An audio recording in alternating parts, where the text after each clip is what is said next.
My name is Will Pierce. I'm here with Indigo Collier and Andrew Freeman for Persevere, and today we are here to talk about a really cool game that Andrew made through a company called The Verse. He had an internship with them, which came through Persevere, and we just wanted to sit down and talk to Andrew about some of what he learned through the program, and then mostly about the process of his internship with The Verse. Andrew, if you don't start off, I guess I already introduced you, but if you want to introduce yourself and talk about your background with Persevere and your background with the verse just a little bit. Yeah, sure. Like you said, my name is Andrew Freeman. I went through the Persevere program. I got my front end certification and my back end certification. After I graduated all that, was able to land a internship with the Verse through Persevere now, and it was fun. The company, from where I understand it, it builds video games, like pro social games for mental and emotional issues to Hmm. help kind of get over those types of things. 12 weeks, and I learned how to build a video game from nothing to something. Cool. Yeah, that's awesome. And that game was built in, you said it was built in Unity, right? Yeah, I use the Unity game engine. He gave us the options to build it however we want to. If we want to use a framework like Phaser, or just use a game engine like Unity or Unreal. And for the type of game I chose to build, a game engine was a better way to go because the idea of the game was to be a 3D open world layout, third person perspective. Cool. And so with a gaming framework like Phaser, you don't have that option. It's completely built different, that framework Yeah. using game engine. Awesome. I know that you mentioned that you ended up taking your front end development pathway twice. What was it like taking that pathway over that second time? And what were those skills like that you were able to transfer over to when you started the verse?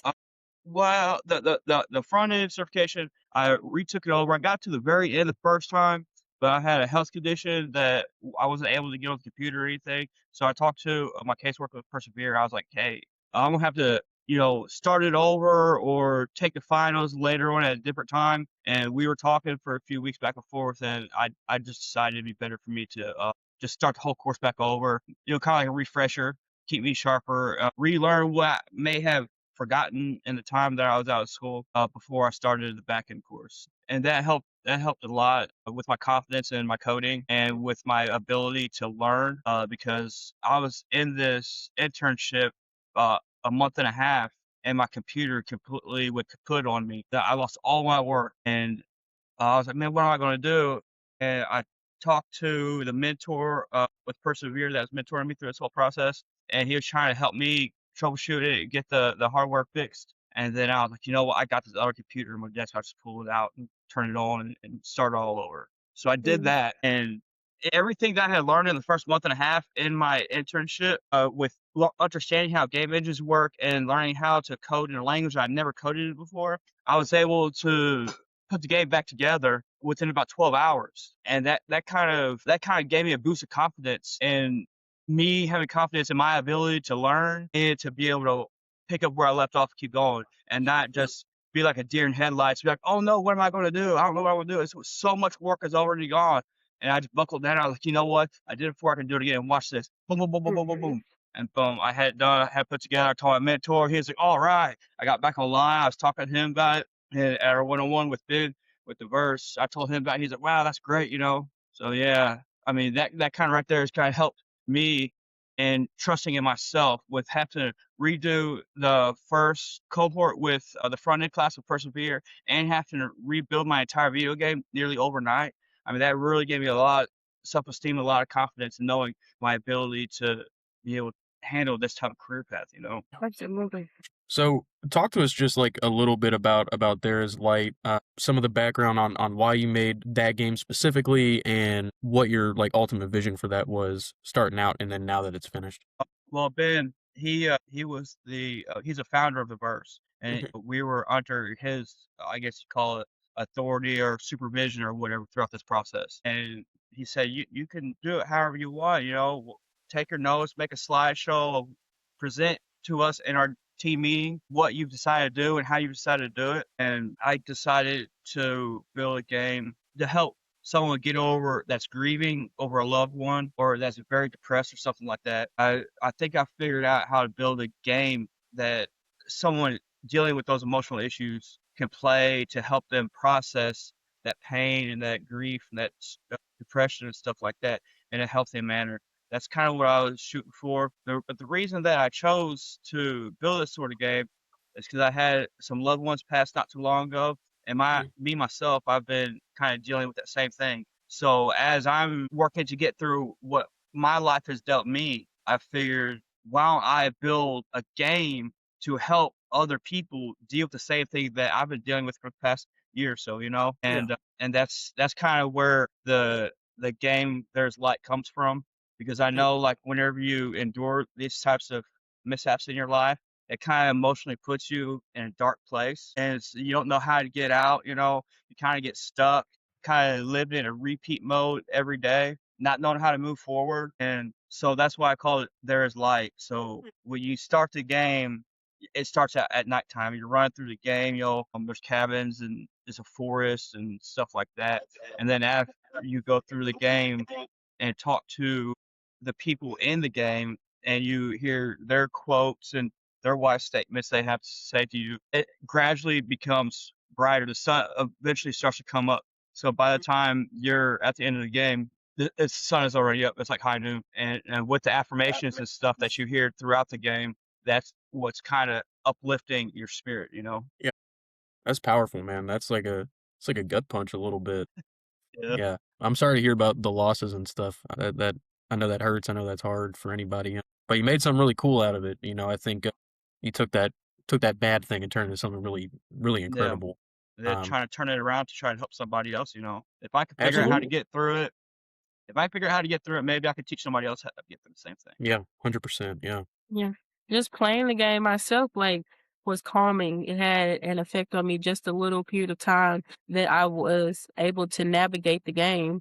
And Mhm. I can see being in a certain mental space how that is just an immediate calm and just a reflective space to be able to not only maybe take your mind away from whatever is troubling you, but to be able to process it while you're playing. So I Absolutely. thought that was really amazing. Yeah.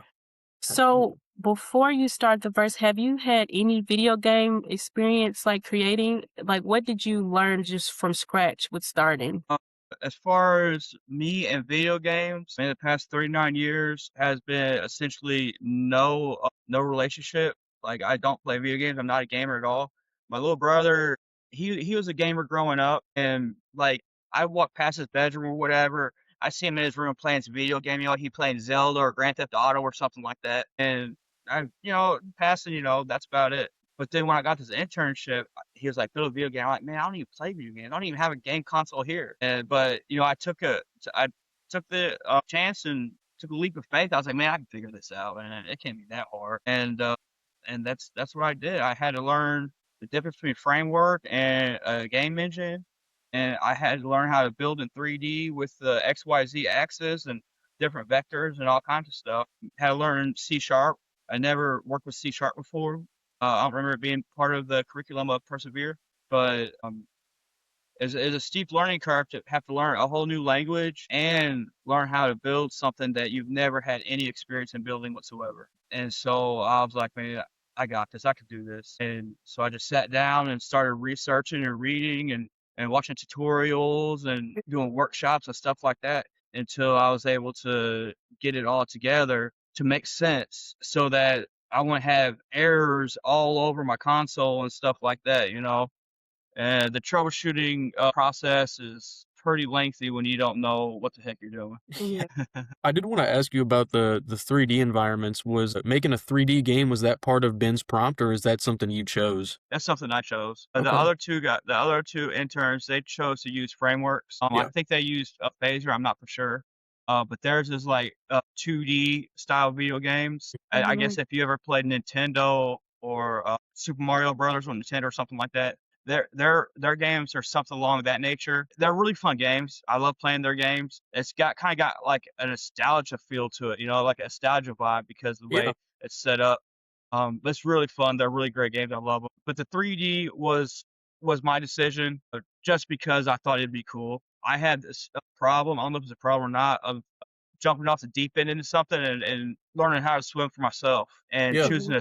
choosing a 3D game with that type of layout and everything, I mean, that's pretty much jumping into the ocean off a cruise ship and say, "Go find shore," in the computer world, I think. So, but yeah, I've had that issue, I think, pretty much my entire life. I just bite off more than I could chew, and I just keep chewing it and tugging on it until I figure out how to get it down, you know? Yeah, Mhm. but you learned, you know? Yeah. Yeah, you Yeah, learn. You know, that's crazy. always Yes, being a life learner is the best thing in my opinion. Yeah, for absolutely. sure. You learn the most through experience, for sure. Yeah. That's right. So you're making a video game. Can you talk to us a little bit about what the process throughout the day looked like and from week to week creating the video games with with Ben and a team and that process? Yeah, so we had our team meetings every Monday, kind of go over what everybody was doing and where they were in their process. I think the first week we had our meeting, Ben was like, make a slideshow of an idea of a game and put it together, like put in the mechanics, explain the mechanics of it and what you want to do with the game and all that kind of stuff. And we would do that throughout that week. And we'd have a one-on-one meeting with him midweek or so just to kind of brush up on where we are in the process. And he'd give us some pointers and things like that. And then the following week, we would present, the slideshow. And within the slideshow, like I said, it explains the mechanics and the purpose of the game and how it's going to work and that sort of thing. And that's kind of how we progress throughout the internship week by week. Like I was explaining to you, I like to jump off the middle of the ocean off a boat to go find shore. What my slideshow was for the first week, I was like, I want this game to be 3D open world layout, third person. I want to make it for a clinical setting instead of a personal setting. I want there to be a professional dashboard for the therapist to look at, and so they can watch the progress of how the client is trickling through the game and their treatment plan with with the therapist or whatever. And all of these big ideas was my original slideshow, was my original plan for the game. And throughout the process, once I realized how difficult it was to do something like this, me and Ben were talking. We are like, man, I don't know if we're going to be able to make it a client game. I don't think we're going to be able to make it a dashboard for the therapist and so on and so forth. And we're kind of taking a big old chunk, which is the entire original version of the game, and we're just kind of whittling it down a little bit on each end until it's something that's manageable that can be built in the time frame that we had. Mhm. And that's how the meetings and how the work progress throughout the internship week by week, if that answers your question at all. Yes, yes, it does. So you That's just a bit off lot. piece by piece throughout the weeks of the process of the game. Started with the slideshow and then just checkpoints of how y'all were Yeah. doing in the progress. hmm For, Mm. the 12 weeks until we got to the end, and we had a presentable product. Mhm. Yeah, man. So you kinda I mean, you've talked about it a little bit so far, but, could you outline, like, maybe 1 or 2 of the biggest challenges with theirs? Like, I know you talked about learning C# sharp and learning the difference between framework and engine and working within all that, but anything else there that was particularly challenging about putting this together? Yeah, it was building the game within the game engine. You use Visual Studio Code to write your code, excuse me, and then you load it into the game engine as a script, like as a file, and you attach that file to the game engine. And that's all fine and dandy. But whenever you get the entire game built within the game engine, you have to redo the entire script work to be able to put it up as a browser game. And all that work is done within the game engine. You have to go through its settings and change the platform of what the game is built on. Like I built it on a Windows platform, but I had to switch the entire Windows platform to a web platform. Mm, And going through that process, it's a long, lengthy process. It Mhm. takes 3, 4 hours just for a computer to sit there and translate all the script to a web platform. And once it gets to a web platform, the file is so enormous, and you can only put, I think, like 200 megabytes per file into itch.io is where my game is hosted at, but my file was enormous in the game engine. So I had to go through all my files within the game engine and split them into smaller bite-sized files so that I could pump up to the web host website. And Mm, that was a real difficult to learn how to do that and to get it right so that the game plays smoothly as it's supposed to. right. It's like doubling the amount of files, and it's like I don't know, it's like a ball of spaghetti. You got you got to make sense of it somehow. Yeah. Well, because 200 megabytes is hardly any space at all. I know, and You like can't my do anything game with that. is like 14 gigabytes or something like that. That's I insane. yeah, I don't even Jeez, man. yeah. And that's the problem that I had with using the game engine in a 3D world game versus a framework like a Phaser. Because I think with Phaser, if I just did a 2D game, I could have just pumped it right up to itch and had it hosted. But because Yeah. it's 3D open world and all those different vectors and everything, it takes up a lot of file. I think that's why my last computer decided to quit working. My computer's like, no, I'm not having it no more. I don't want to do this no more. And he just shut off and ran away. He said, that's too scary for me. Oh, Yeah. I get that. So I know you mentioned it briefly about what your stretch goals were for your game at first. If you could have a sequel or build on your game, even more, what direction would you go in? Could you explain that? Sure. Well, when you play the game you're running through this village to your friends' cabins, and they're helping you process your grief and stuff. But if you were to turn around in the game and run away from the village, you have about 100 square miles of open forest to do whatever you want in. Like you go mountain climbing or whatever. That's kind of a little.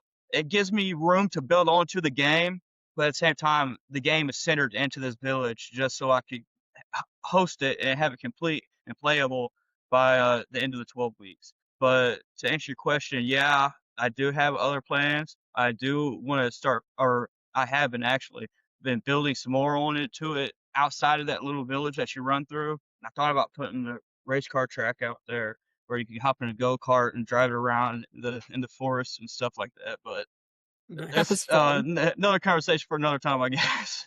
Yeah. Something to help process grief, drive around in a go kart. Yeah. Night Sidebar. drive. Yeah, yeah, Yeah. yeah. Opportunities there, and the assets are there, so just gotta get around to it.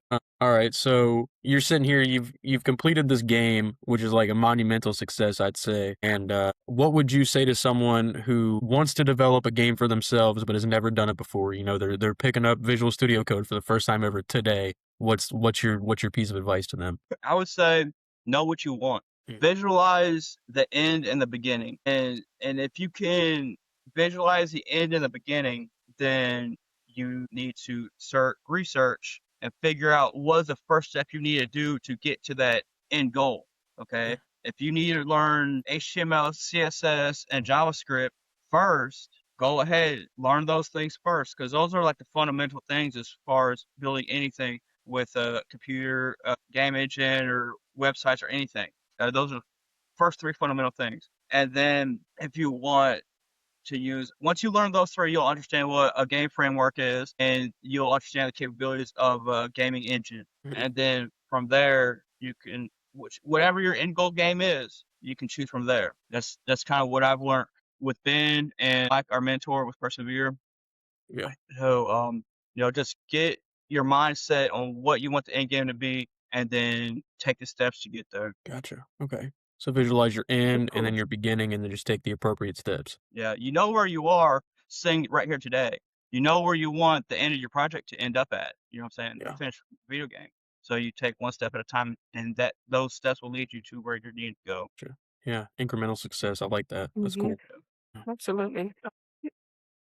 And then I guess just last thing, where can people go to find your game? Plug yourself a little bit. Where can people go to play this? If you go to afreeman86.itch.io.com, I Mm, believe is the address. okay, And that cool. that will bring you to my itch game, and then you can click on it and you can play it from there. All It's a right. browser game. You'll have download anything. Absolutely. So yeah, if you want to play Andrew's game, go to that address and check it out. It's really cool. It's very well designed. Like Indigo said, it's serene Mhm. Very and peaceful. very peaceful. It's really cool. It's a cool project, and it's kind of hard to believe it's made by one person. So yeah. All right. Well, Andrew, thank you for your time. Thank you for sitting down and talking to us. Yeah. Anything you want to part with, Indigo? Nope. Thank you, Andrew, for giving us this time and showcasing your game to the world. I can't Yeah. wait to see how you build on it and for everyone to see, the magic that you've created. That 100%. thank you, Will. Thank you, Indigo. I appreciate the time. Yes, sir. Absolutely. At Persevere, we believe transformation is possible when people are given the tools, training, and support to build a better future. Whether you're an employer, donor, volunteer, or community partner, you can be a part of that change. Visit perseverenow.org to learn more and get involved today.